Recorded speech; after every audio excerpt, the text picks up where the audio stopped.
nothing good from my life has ever come from forcing myself to do things. Like, I find when the energy there is there and everything is aligned, that's when I feel the most me, and that's when I feel like the most in my purpose.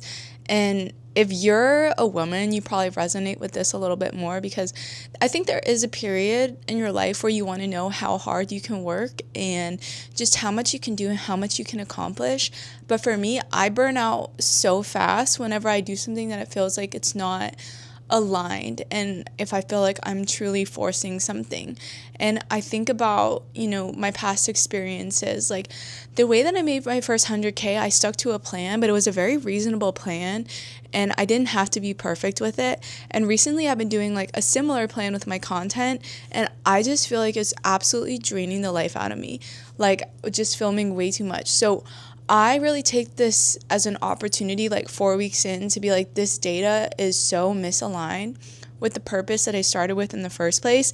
I could stick with this plan. I could just like burn out for 12 weeks. And honestly, I would probably get really good results by the end. But that's not why I'm doing this, right? Because I make a ton of money in my marketing stuff. Well, a ton to me. Like, I feel very comfortable with my lifestyle. Like, I make around 12K a month to 15K a month now. Like, I've been getting a lot of really good opportunities that feel almost effortless to me. And that's the way I want things to feel, especially when it comes to something like content, because I feel a little bit uncomfortable about content in the first place, but I feel like I'm called to help people who are a little bit behind me. And I'm not saying I'm an expert or something, but just the people who are a little bit behind me, they were asking me for help, like in person. And I was like, I don't necessarily have the time to sit down with like every single person for an hour for free, but I wanted to make something to give back, and I want to figure out what that is, where I can help the most people. And this is my journey of discovering that, right? And so you probably watching this, you probably want to do some sort of content at some point too, or maybe you just want to start your own business, you want to do all these things. But if you're like me as well, like, you do want it to feel like easy, you want it to feel aligned, and you don't want it to feel forced. And so you're coming alongside me with the journey of this, because when I start new ventures, right, like something like content, I don't actually know what my limits are. And so really I should have started at like a lower level. So I think I'm going to bring the plan down to something like a lot more reasonable, where I'm going to do one long form video a week, maybe one short form video a week. I probably could do more than the one short form video, but I enjoy the long form so much more. Like, I would rather do like 2 long form videos every week and nix the short form, just because it's not as fun for me. And I feel like I'm not talking about the things that have really gotten me to where I am. Like, my short form performs really well because I talk about academic studies and all that. I used to be a behavioral design consultant, which is like applied behavioral economics into marketing and healthcare change. And my first client was also a 3-time New York Times bestselling author, and he was a professor of psychology and behavioral economics at Duke. And so I learned so much from those things that whenever I do content around those things, they tend to perform pretty well, and I'm good at researching as well. But it's just not exactly where I want to be in terms of my content. And maybe it will get there, maybe I'll just do it just for the practice, but it's not feeling aligned with my soul. And I think that's the question that I want you to really be considering, because there is a point where you have to be disciplined and have to be consistent and have to learn self-trust, right?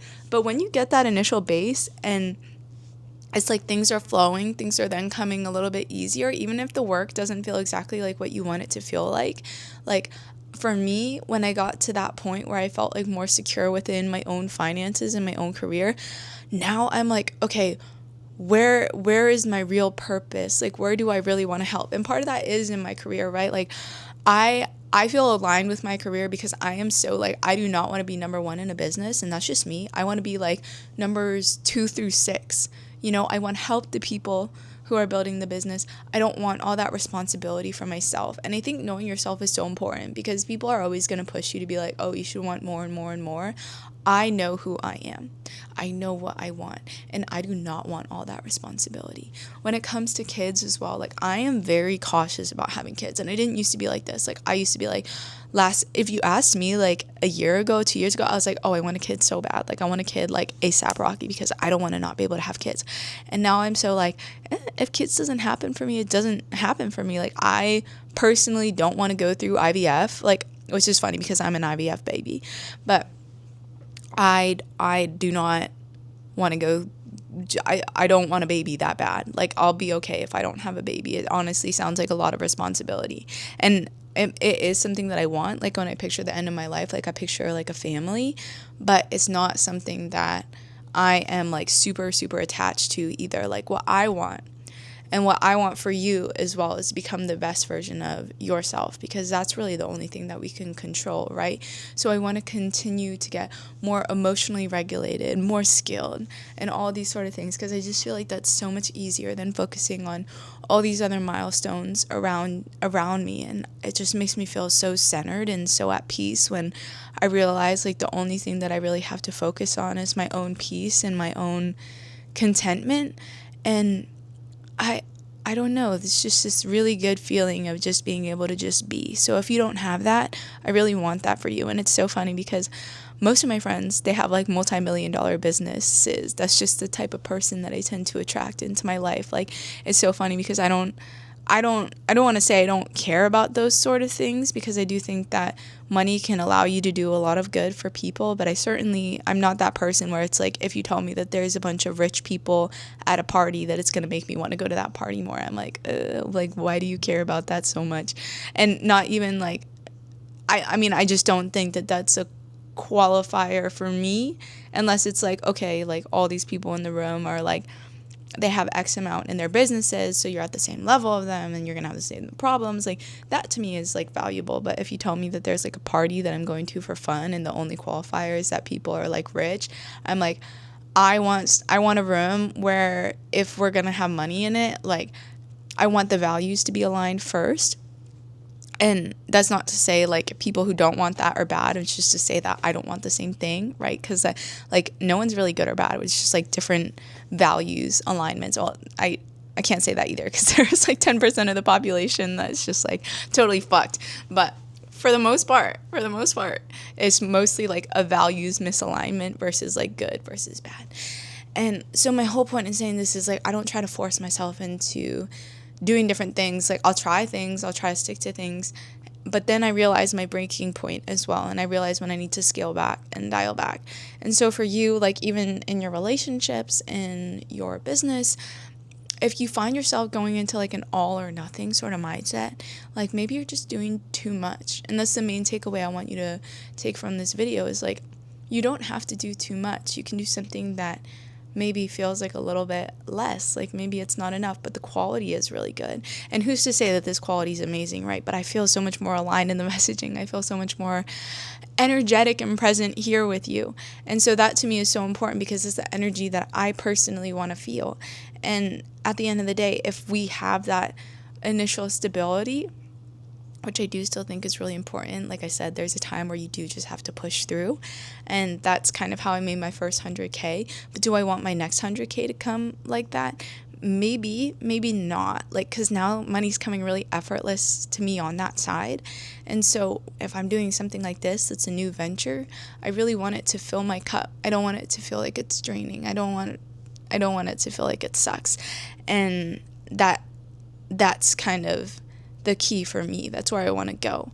And so wherever we start, like we're exactly where we're meant to be. But I used to be someone who would like push myself a little bit too hard in every way. And I think it was because I had to feel like I earned things, like I had to be good in order to deserve anything, or I had to do like so much in order to deserve something, and then someone was just going to give it to me and someone was just going to save me. But as I realized, like when I worked on myself and when I was more consistent, I became more open to better opportunities. And when you talk to really successful people as well, like the thing that you realize is like they're not any smarter than you. They probably do work pretty hard, but there is that sweet spot in the middle where things just kind of flow, like, and that's where I want to be, because I do work hard, but I want things to feel like they align as well. I don't want them to feel hard, because that's a blessing that God will give you if you're truly rooted within your purpose, is you will be working hard, but you won't really feel it. And that's what I love. Like, that's the feeling that I love. Like when things have actually clicked for me, I feel like I've been working really hard, but I haven't felt the weight of it. And that's where I want you to get to. And it takes like trial, it takes error, it takes experimentation. But at the core of it, I found that it's like a self-worth issue. And so I want you to know that you are worth it, like you are loved. And if those feelings, when you really sit with them, like those words, like if you just see them down on a paper, and you either feel like, oh, this is stupid, this is too simple, or you feel like me where you were like broke down crying the first time you really said that to yourself, is because you got some inner work to do and you don't believe it yet. But I want that for you, right? Because you are worth it. You are loved. And I don't know who really needed to hear this today, but I know this is one of the most foundational messages for me. And so I'll leave you with that. Make sure to follow, like, subscribe, ask me any questions, leave me any comments about video ideas. I want to help people with their businesses. I think for the person that I was, like, what really helped me within my business was just working on me. And so, yeah, leave me any questions around that, and I'll see you next time.